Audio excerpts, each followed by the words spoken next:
जय हिंद दोस्तों, मौर्य सक्सेजन में आपका स्वागत है। आज हम लोग क्लास 9th का ज्योग्राफी का सेकेंड चैप्टर अध्याय 2 भारत का भौतिक स्वरूप का हम लोग महत्वपूर्ण एमसीक्यू करने वाले हैं। यह जो एमसीक्यू होने वाला है आप लोग के बोर्ड मॉडल या एग्जाम के दृष्टिकोण से काफी बेहतर साबित होगा। तो चलते हैं, बिना किसी देरी के प्रारंभ करते हैं। हमारे यहाँ पे फर्स्ट प्रश्न क्वेश्चन नंबर 1 क्या कहा गया है? एक स्थलीय भाग जो 3 ओर से समुद्र से घिरा हो क्या कहलाता है? हम मान के चलते हैं कोई स्थलीय भाग है और इधर तीन साइड से ये जल से घिरा हुआ है, तो ये जो बीच वाला क्षेत्र है वो क्या कहलाता है? तो आपका राइट आंसर हो जाएगा ऑप्शन नंबर बी, प्रायद्वीप कहलाता है। जी हाँ, लेकिन यही दूसरा प्रश्न पूछ दे, जो चारों तरफ से जल से घिरा हुआ होता है उसे क्या बोलते हैं? तो उसे द्वीप बोलते हैं। इस क्वेश्चन के अनुसार से जो 3 ओर से समुद्र से घिरा है उसका राइट आंसर हो जाएगा प्रायद्वीप। क्वेश्चन नंबर 2 की बात करते हैं। भारत के पूर्वी भाग में म्यांमार की सीमा का निर्धारण करने वाले पर्वतों का संयुक्त नाम क्या है? जी, तो इस क्वेश्चन का राइट आंसर क्या हो जाएगा? Option number A, Himachal, Purvanchal, Uttaranchal, इनमें से कोई नहीं। जी हाँ, इनमें से कोई नहीं। तो इस क्वेश्चन का राइट आंसर हो जाएगा ऑप्शन नंबर बी, पूर्वांचल। अगला प्रश्न की बात करते हैं क्वेश्चन नंबर 3 की ओर। गोवा के दक्षिण में स्थित पश्चिम तटीय पट्टी को क्या कहा जाता है? ये जो क्वेश्चन है वो काफी इंपॉर्टेंट है। ये 2019 और 2021 के एग्जाम में पूछ चुका है। तो इस क्वेश्चन का राइट आंसर हो जाएगा ऑप्शन नंबर सी, कोंकण। अगले प्रश्न की बात करते हैं क्वेश्चन नंबर 4 की ओर। क्वेश्चन नंबर 4 क्या कहता है कि पूर्वी घाट का सर्वोच्च शिखर क्या है? तो पूर्वी घाट एक पर्वतों की एक श्रृंखला है। इसका सबसे ऊंचा शिखर का नाम क्या है? इसका right answer option number B हो जाएगा, महेंद्रगिरी।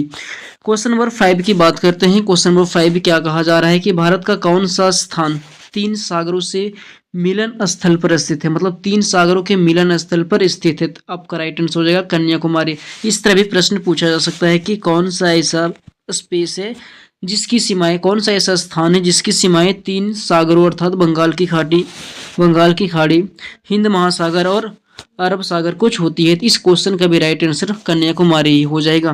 क्वेश्चन नंबर 6 की बात करते हैं। ये भी काफी इंपॉर्टेंट क्वेश्चन है कि प्रवाल भित्ति से बना एक द्वीप को किस नाम से जाना जाता है?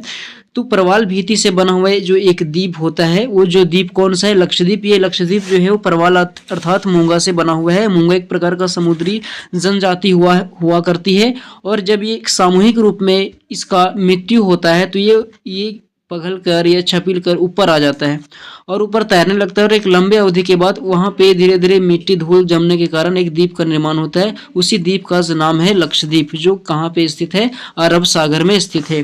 क्वेश्चन नंबर 7 की बात करते हैं। ये भी काफी इंपॉर्टेंट प्रश्न है कि 2 नदियों के बीच बने भूभाग को क्या कहा जाता है? तो इसका राइट आंसर हो जाएगा ऑप्शन नंबर बी, दोआब। अगला प्रश्न की बात करते हैं क्वेश्चन नंबर 8 की ओर कि हिमालय की सर्वाधिक ऊंची श्रृंखला कौन सी है? तो हिमालय की सर्वाधिक ऊंची श्रृंखला अर्थात सबसे ऊंची चोटी बात करेगा तो माउंट एवरेस्ट है, और ये वर्तमान समय में हिमालय नेपाल में पड़ता है। इसकी ऊंचाई 8,848 मीटर है। अगला प्रश्न की बात करते हैं। क्वेश्चन काफी बड़ा है। भारत में हिमालय की सर्वाधिक ऊंची श्रृंखला का नाम क्या है?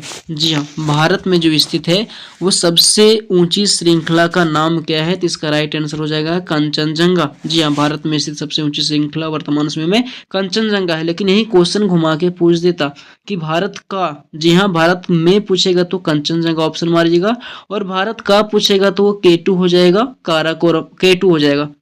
ठीक है, जिसका जो बोलते हैं गार्डविन ऑस्टिन। अगला प्रश्न की बात करते हैं क्वेश्चन नंबर 10 की ओर कि हिमालय भारत के किस भाग में स्थित है? तो हिमालय भारत के उत्तर भाग में स्थित है। ऑप्शन नंबर सी इस क्वेश्चन का राइट आंसर हो जाएगा। वो क्वेश्चन नंबर 11 की बात करते हैं कि हिमालय की सबसे बाहरी श्रृंखला है। जी हाँ, हिमालय की सबसे बाहरी श्रृंखला शिवालिक है। इसे हिमालय का पदस्थली के नाम से भी जाना जाता है। अगला प्रश्न की बात करते हैं क्वेश्चन नंबर 12 की ओर कि विस्तृत ऊपर उठा भूभाग जिसके ऊपर अपेक्षाकृत समतल होते हैं वे क्या कहलाते हैं? इस क्वेश्चन का राइट आंसर पठार हो जाएगा। अगला प्रश्न की बात करते हैं कि संसार की सबसे ऊंचा शिखर कौन सा है? तो ये भी माउंट एवरेस्ट है जो नेपाल में स्थित है। अगला प्रश्न की बात करते हैं क्वेश्चन नंबर 14 की ओर की अरब सागर में भारत का कौन सा द्वीप समूह है? तो अरब सागर में कौन सा द्वीप समूह है? लक्षद्वीप है। जबकि अंडमान निकोबार की बात करेगा तो ये बंगाल की खाड़ी में है। पनामा बात करेगा तो उत्तरी अमेरिका तथा दक्षिणी अमेरिका को जोड़ने वाला एक नहर है और एक देश में स्थित है। मालदीव बात करेगा तो हिंद महासागर में स्थित है। लेकिन इस प्रश्न का ऑप्शन जो हो जाएगा अरब सागर भारत में मतलब अरब सागर में कौन सा द्वीप स्थित है? तो ये लक्षद्वीप हो जाएगा। ऑप्शन नंबर इस क्वेश्चन का राइट आंसर हो जाएगा।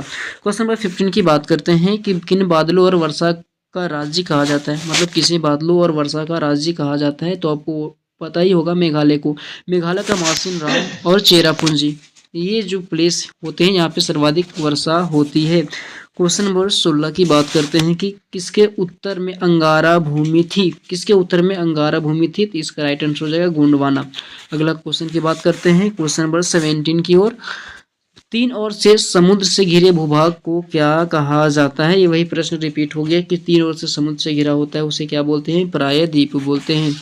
अगला प्रश्न की बात करते हैं। ये भी काफी लंबा प्रश्न है कि भारत के पूर्वी भाग में म्यांमार के साथ अपनी सीमा बनाने वाला पर्वत श्रृंखला का नाम क्या है? तो ये भी क्वेश्चन लगता है रिपीट हो गया है। इस क्वेश्चन का राइट आंसर क्या हो जाएगा सर? इस क्वेश्चन का राइट आंसर हो जाएगा इस क्वेश्चन का जो राइट आंसर हो जाएगा वो पूर्वांचल हो जाएगा। पूर्वांचल।